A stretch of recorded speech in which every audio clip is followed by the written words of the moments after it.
Hey, I've been doing my recorded readings off camera, but this one felt really close to my heart, as all of them are, but this one was really difficult to write, and it came from a very difficult conversation that I had this week, and that also came up tonight. It's called Entering the Forbidden.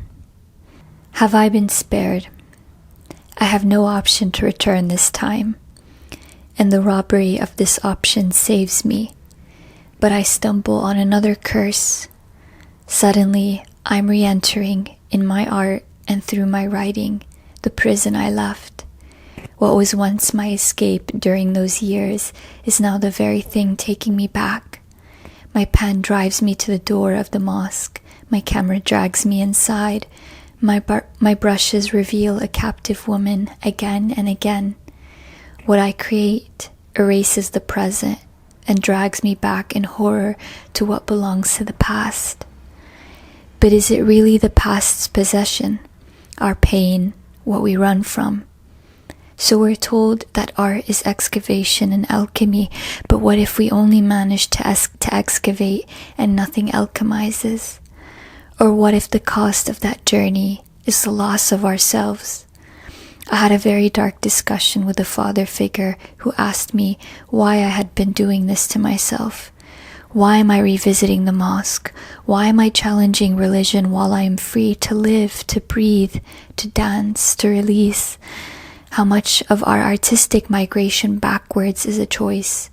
How much of it is a pain unable to resolve itself? An obsession that found no audience and lost itself in the echo of its hunger to be heard. Where is the fine line separating the mind's decision from the body's circular rhythm? Is it harm to walk back to the fire because though you are free, you know damn too well what they're doing to the others? Is it enough to rescue ourselves, to change cities, to become someone else? I feel the uselessness of these questions as if I am already possessed by a story I lived and which is meant to remain my subject because I have lived it. I'm lost. I carry myself to the dark corners of my father's house and return to the real world with fears that don't apply to the place I've arrived at. Let it go, but as the Sufis say, it has to let you go too. My father was given a second chance when he nearly lost his life. His second chance wasn't in coming back to life, but that he came back to a life he didn't have to work for. He began to receive monthly checks that covered his expenses, and he was completely free to do whatever he wanted with his time. Again, we've returned to the Nibantla, the borderland, the place where the gods hold their breath. My father was one of those rare musicians who played from a primordial place in the body, a source so ancestral and raw and full of the birth pain of a new earth and all the grief that comes with that. This was his chance to raise his violin over his shoulder, to bend over his piano, to write his powerful prose, to paint his surrealist paintings.